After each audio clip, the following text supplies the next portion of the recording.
مولانا ابوالکلام آزاد، ایک متاع گمگشتہ۔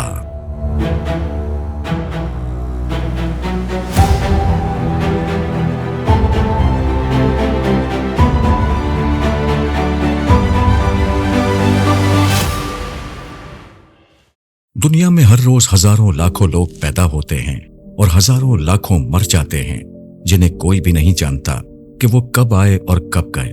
البتہ مادر کیتی کبھی کبھی ایسے انسانوں کو بھی جنم دے دیتی ہے جن کے اٹھ جانے سے قوم یتیم اور ملک ویران ہو جاتے ہیں، اور اگر ان عظمتوں کو پہچانا نہ جائے، ان رفتوں کی قدر افزائی نہ کی جائے، تو لمحے کی یہ غلطی صدیوں کی سزا بن جاتی ہے۔ انہی لوگوں میں سے ایک مولانا ابوالکلام آزاد ہیں۔ ان کی مستقبل بینی کو حال کے تنگنائے میں دیکھنے والے کوتاہ بین، ان کے تخیل کو خواہشات کے کھونٹے سے بندھے لوگ، اور اس اپنے کو غیروں کے آگے ڈال دینے والے بد نصیب جب خواب غفلت سے بیدار ہوتے ہیں تو موجود تلخ حقیقتیں ان کو بتاتی ہیں کہ سب کچھ لٹ چکا ہے۔ وہ پریشانی سے اپنی پہاڑ جیسی غلطیوں کی چوٹی سے دور، بہت دور بچھڑی منزل کو دیکھتے ہیں تو انہیں پچھتاوے اور عبرت کی وہ تنگ پگڈنڈی دکھائی دیتی ہے جس پر چلنا انہیں اپنے بس سے باہر لگتا ہے۔ تب انہیں اپنی ہیہاتا لما توعدون کی حفوات یاد آتی ہیں اور سوچنے لگتے ہیں کہ اب یہاں سے واپسی کا سفر کیسے طے کریں گے۔ مولانا ابوالکلام آزاد بھی ایسے ہی متاع گمگشتہ ہیں، ایسے ہی ناشناس گوہر ہیں۔ وہی مومن مبتلا ہے جن کی اپنوں نے قدر نہ کی اور اب قعر مذلت میں جان کنی کے عالم میں اوندھے پڑے تنکوں کے سہارے ڈھونڈ رہے ہیں۔ خاندانی پس منظر۔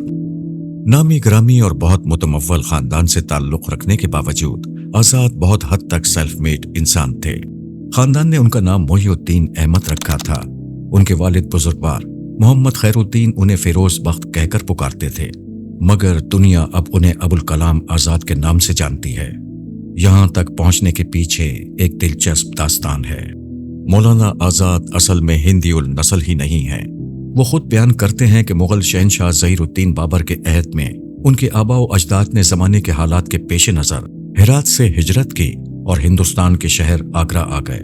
ہرات کہنے کو افغانستان کا حصہ رہا ہے، لیکن تاریخ نے اسے ہمیشہ غارت گر فاتحین کے نشانے پر دیکھا ہے۔ اسی لیے مولانا آزاد کے آباء و اجداد وہاں سے ہجرت کرنے پر مجبور ہوئے۔ آگرہ کے بعد یہ خاندان دہلی منتقل ہوا۔ یہ ایک علمی و دینی خانوادہ تھا۔ اکبر اعظم کے دور حکومت میں مولانا آزاد کے ایک بزرگ جمال الدین نے ایک جید عالم دین کی حیثیت سے شہرت پائی۔ تاہم ان کے بعد اس خاندان کا رجحان دنیاوی امور کی طرف زیادہ ہو گیا اور اس کے کئی افراد نے ریاستی انتظامیہ میں نمایاں عہدے حاصل کیے۔ شاہجہاں کے زمانے میں ان کے ایک بزرگ محمد ہادی کو آگرہ کا گورنر مقرر کیا گیا۔ مولانا آزاد کے والد کے نانا منور الدین مغلیہ دور میں رکن المدرسین کے عہدے پر فائز ہونے والے آخری افراد میں شمار کیے جاتے ہیں۔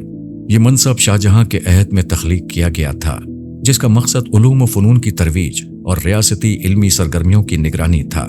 اس کا کردار کسی حد تک جدید دور کے ڈائریکٹر تعلیمات سے مشابہت رکھتا تھا۔ مولانا آزاد کے دادا جوانی ہی میں انتقال فرما گئے۔ اس وقت مولانا آزاد کے والد مولانا خیر الدین عمر میں نہایت کم تھے، چنانچہ ان کی پرورش ان کے نانا نے کی۔ 1857 میں ہندوستانیوں نے ایسٹ انڈیا کمپنی کے ظالمانہ سلوک سے نجات حاصل کرنے کے لیے ایک غیر منظم کوشش کی۔ اس دور میں اگر یہ کوشش کامیاب ہوتی تو انقلاب کا عنوان پاتی، مگر یہ ناکام رہی۔ اسی لیے آزادی کی یہ جنگ غدر ہی کہلائی۔ کمپنی نے فتح کے بعد باغیوں ہی کو نہیں بلکہ خاموش عوام کو بھی نشانہ عبرت بنانا شروع کیا تو حالات حد درجے سنگین ہو گئے۔ مولانا منور الدین نے مکہ معظمہ کی طرف ہجرت کا فیصلہ کیا، مگر جب وہ بھوپال سے بمبئی پہنچے تو وہیں انتقال فرما گئے۔ البتہ مولانا آزاد کے والد، جن کی عمر اس وقت 25 برس تھی، بعد میں ہجرت کرنے میں کامیاب ہو گئے۔ مکہ معظمہ پہنچ کر انہوں نے وہاں اقامت اختیار کی اور شیخ محمد ظاہر وطری کی صاحبزادی سے نکاح کیا۔ شیخ محمد ظاہر مدینہ منورہ کے ممتاز عالم دین تھے، جن کی شہرت عرب سے نکل کر دور دور تک پہنچ چکی تھی۔ مولانا آزاد کے والد سے شناسائی کی وجہ ان کی ایک عربی تصنیف تھی۔ یہ 10 جلدوں پر مشتمل تھی۔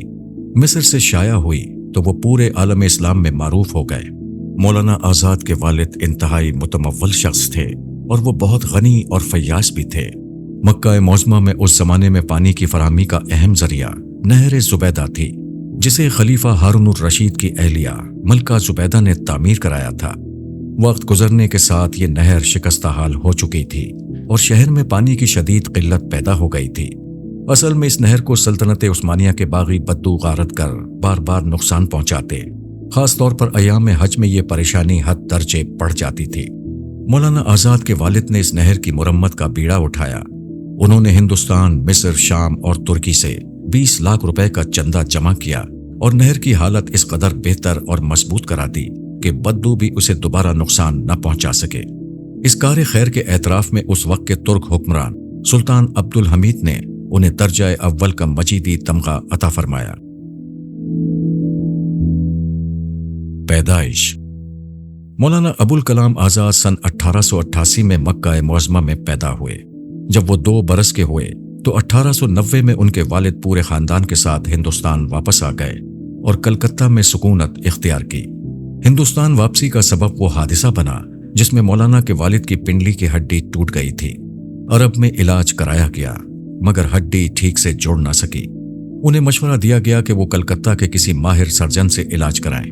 چنانچہ وہ کلکتہ آ گئے مگر احباب و متعلقین نے انہیں دوبارہ عرب نہ جانے دیا۔ یوں وہ وہیں مقیم ہو گئے۔ ابتدائی تعلیم: مولانا آزاد اپنی تعلیم کے بارے میں رقم تراز ہیں کہ میرے والد ایک ایسے فرد تھے جو زندگی کے قدیم آداب و روایات کے سختی سے پابند تھے۔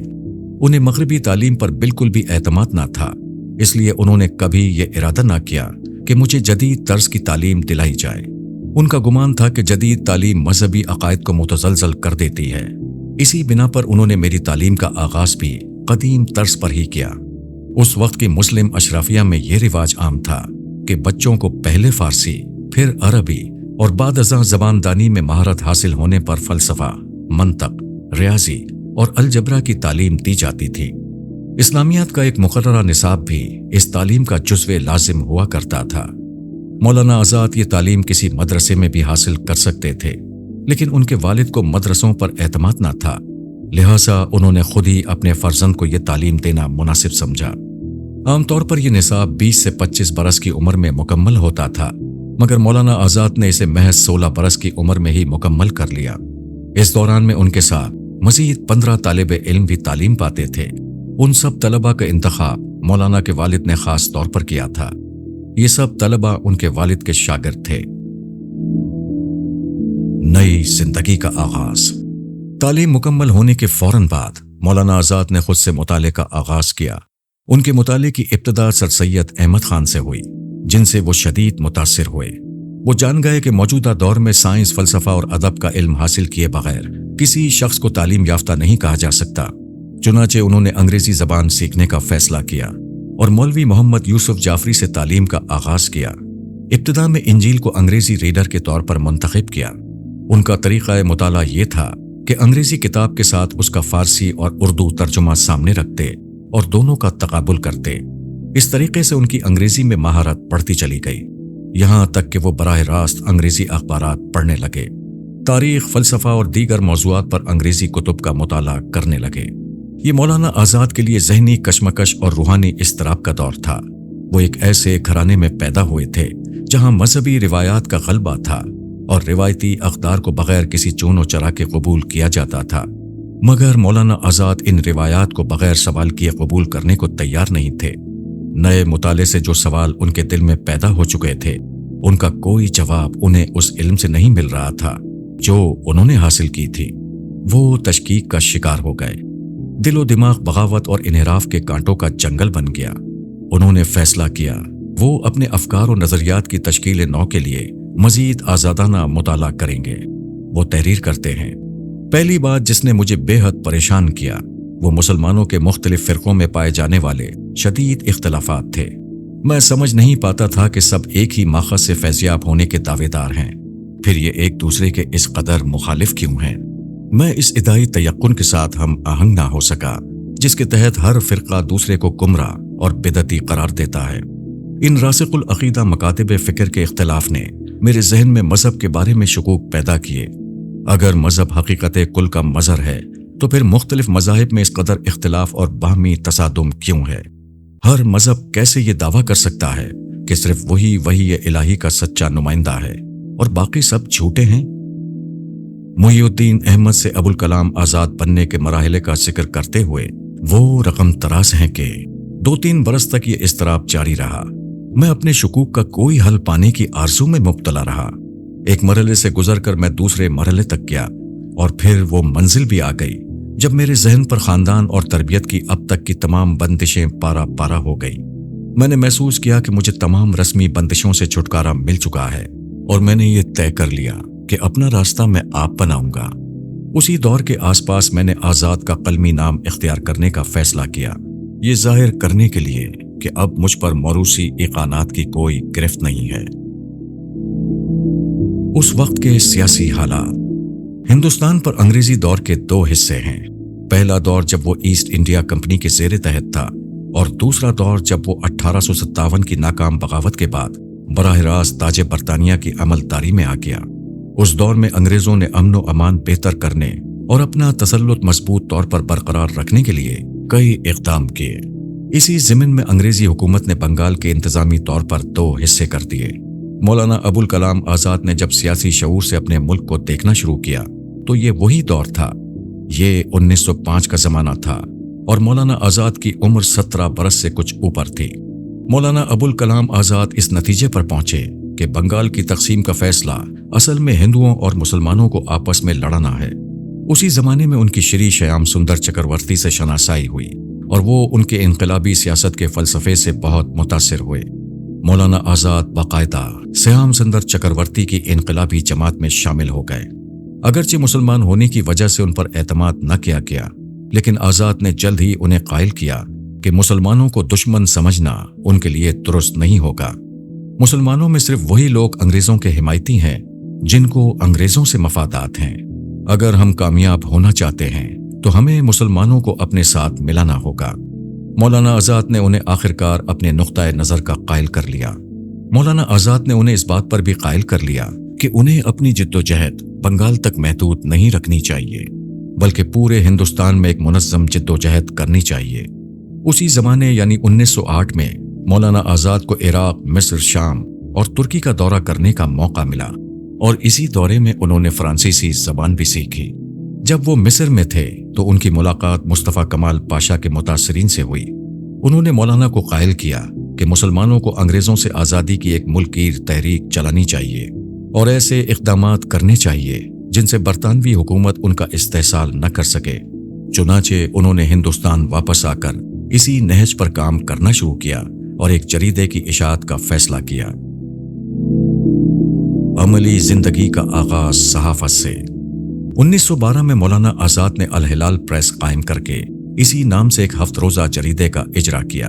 اس سے پہلے وہ متعدد جریدوں میں کام کر کے صحافت کی تمام عملی تربیت حاصل کر چکے تھے۔ ایک موقر جریدے وکیل کے ایڈیٹر بھی رہ چکے تھے۔ الہلال کا پہلا شمارہ جون 1912 میں شائع ہوا۔ یہ اپنی طرز کا ہندوستان میں بہترین باتصویر جریدہ تھا۔ پہلے 3 مہینوں میں اس کی مانگ ایسی زبردست تھی کہ تمام پرانے شمارے دوبارہ چھاپنے پڑے، کیونکہ ہر نیا خریدار مکمل سیٹ رکھنا چاہتا تھا۔ الہلال کے مضامین انقلابی روح لیے ہوئے تھے۔ وہ نوجوان نسل میں حکومت سے بغاوت کی چنگاریاں بھر رہے تھے۔ مصطفیٰ کمال کے ساتھیوں سے رابطے کے بعد مولانا آزاد علی گڑھ کی اس پالیسی کو درست نہیں سمجھتے تھے کہ مسلمانوں کو تاج برطانیہ کا وفادار ہونا چاہیے اور اسی وفاداری کے عوض حکومت سے مطالبات حاصل کرنے چاہیے، بلکہ وہ تو انگریزوں کو ہند سے نکال باہر کرنا چاہتے تھے۔ انہوں نے انگریزوں کی مخالفت میں اور ہندو مسلم متحد جدوجہد کا فلسفہ الہلال میں اس طرح سے پھیلانا شروع کیا کہ عوام میں اس کی مقبولیت تیزی سے بڑھنے لگی۔ 2 برس کے اندر اندر الہلال کی ہفتہ وار اشاعت 26,000 تک پہنچ گئی۔ یہ اپنے دور میں ایک ریکارڈ تعداد تھی۔ حزب اللہ کا قیام۔ الہلال محض ایک جریدہ نہیں تھا، بلکہ اس کے پس منظر میں ایک خفیہ انقلابی تحریک بھی تھی۔ یہ کوئی مسلح تنظیم تو نہ تھی، لیکن اس میں باقاعدہ رکن سازی کی جاتی، اراکین سے حلف لیا جاتا، انہیں تقریر و تحریر سے حکومت کے خلاف ذہن سازی کرنے کی تربیت دی جاتی۔ یہ اپنی نوعیت کی ہندوستان میں پہلی خالص فکری اسلامی انقلابی تحریک تھی، غیر مسلح مگر مکمل انقلابی۔ اور اسی نے بعد میں جماعت اسلامی سمیت کئی اسلامی تحریکوں کی راہ ہموار کی۔ اس سرگرمی کا حکومت کو اندازہ ہوا تو انہوں نے پہلے الہلال کا راستہ روکنے کا فیصلہ کیا۔ انگریزوں نے الہلال کے لیے پہلے 2000 کی ضمانت طلب کی، لیکن پھر یہ زر ضمانت ضبط کر کے 10,000 روپے کی ایک نئی ضمانت طلب کی۔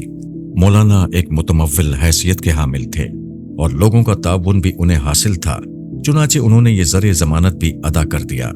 1914 میں جنگ عظیم اول بھڑک اٹھی۔ اس دوران الہلال حکومت کے خلاف مزید تلخ ہو گیا، کیونکہ وہ خلافت عثمانیہ یعنی ترکی کے ساتھ اور برطانیہ کے خلاف کھڑا تھا۔ پس منظر میں حزب اللہ کی بھی سرگرمیاں کسی نہ کسی طرح جاری تھیں۔ نتیجہ یہ نکلا کہ 1915 میں الہلال پریس ضبط کر لیا گیا، مگر مولانا آزاد کہاں رکنے والے تھے۔ 5 مہینے کے بعد البلاغ کے نام سے ایک نیا پریس لگایا اور اسی نام کا اخبار نکالا۔ انگریز حکومت نے انہیں ڈیفنس آف انڈیا ریگولیشنز کے تحت اپریل 1916 میں کلکتہ سے شہر بدر کر دیا۔ ساتھ ہی پنجاب، دہلی، یوپی اور بمبئی کی حکومتیں بھی ان پر اپنے صوبوں میں داخلے پر پابندی لگا چکی تھیں۔ وہ ایک باغی قرار پا چکے تھے۔ اب وہ صوبہ بہار کے شہر رانچی چلے گئے۔ 6 مہینوں کے بعد رانچی میں بھی انہیں نظر بند کر دیا گیا اور یوں وہ 31 دسمبر 1919 تک تقریباً 3 برس حراست میں رہے۔ یہ ان کی پہلی قید تھی۔ یہ حراست اتنی شدید تھی، وہ نہ کسی سے رابطہ کر سکتے تھے اور نہ کوئی لفظ کسی جریدے کے لیے لکھ سکتے تھے۔ انہیں جنوری 1920 کو رہائی ملی۔ الہلال، البلاغ اور حزب اللہ سے انہیں پورے ہندوستان میں اس قدر شہرت مل چکی تھی کہ شیخ الہند محمود الحسن دیوبندی نے انہیں اپنی جگہ شیخ الہند کے عہدے پر منتخب کرنے کی سفارش کی۔ 32 برس کے نوجوان آزاد 70 برس کے امام الہند کے معیار پر تو پورے اترتے تھے، لیکن دیوبند کے دوسرے علماء کو آزاد کا آزاد منہج قبول نہ تھا اور یوں وہ اس منصب کے لیے منتخب نہ ہو سکے۔ گاندھی اور مولانا آزاد۔ رانچی میں نظر بندی کے دوران میں جنوبی افریقہ سے آئے کرم چند رام داس گاندھی ہندوستان کے سیاسی افق پر ابھرنے والے نئے لیڈر تھے۔ انہیں آزاد کی ملکگیر شہرت کے باعث انہوں نے ان سے ملاقات کرنے کی خواہش کا اظہار کیا، لیکن حکومت نے انہیں اجازت نہ دی۔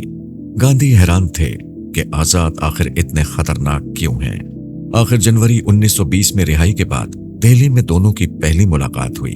یہ ملاقات بہت جلد گہری دوستی اور عملی جدوجہد میں اشتراک میں بدل گئی۔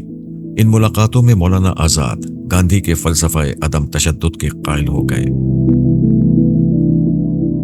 تحریک خلافت، مولانا آزاد اور محمد علی جناح۔ جنگ عظیم اول کا یہ وہ دور ہے جب بر صغیر کے عوام نے مذہب و ملت سے اوپر اٹھ کر انگریزوں کی استحصالی حکومت سے نجات حاصل کرنے کا منصوبہ بنایا۔ جنگ عظیم اول کے خاتمے پر عثمانی خلافت ہی نہیں بلکہ خود ترکی ہی کی سلامتی خطرے میں پڑ چکی تھی۔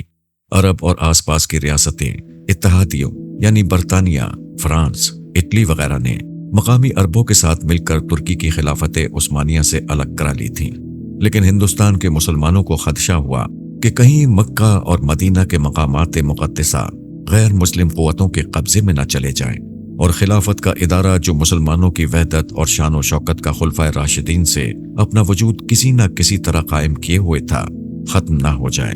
اپنے اس خدشے کے پیش نظر مسلمانوں کا ایک وفد پہلے ہندوستان میں موجود وائسرائے سے ملا اور بعد میں لندن گیا تاکہ برطانوی حکومت سے یہ وعدہ لے کہ وہ مسلمانوں کے مطالبات کو مانیں گے اور خلافت کے ادارے کو ختم کرنے اور مقامات مقدسہ کو نقصان پہنچانے کی کسی کوشش کا حصہ نہیں بنیں گے۔ لیکن یہ ساری کوششیں مکمل طور پر ناکام رہیں۔ اب ہندوستان کی قیادت مل بیٹھی اور سوچنے لگی کہ کیا کیا جائے۔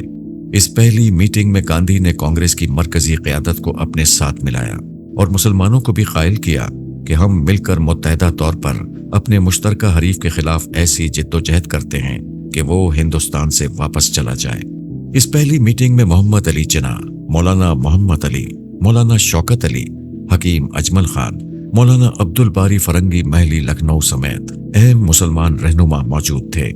ساتھ ہی گاندھی جی اور کانگریس کے کئی ہندو لیڈر بھی شامل تھے۔ اس پہلے میٹنگ میں گاندھی نے عدم تعاون کی تحریک کا اپنا خاص نقشہ پیش کیا۔ اس پر تبصرہ کرتے ہوئے مولانا آزاد لکھتے ہیں، جیسے ہی گاندھی جی نے اپنی تجویز بیان کی، مجھے یاد آیا کہ یہی پروگرام تھا جس کا خاکہ ٹالسٹائی نے بہت سال پہلے مرتب کیا تھا۔ 1901 میں انارکسٹ نے اٹلی کے بادشاہ پر حملہ کیا تھا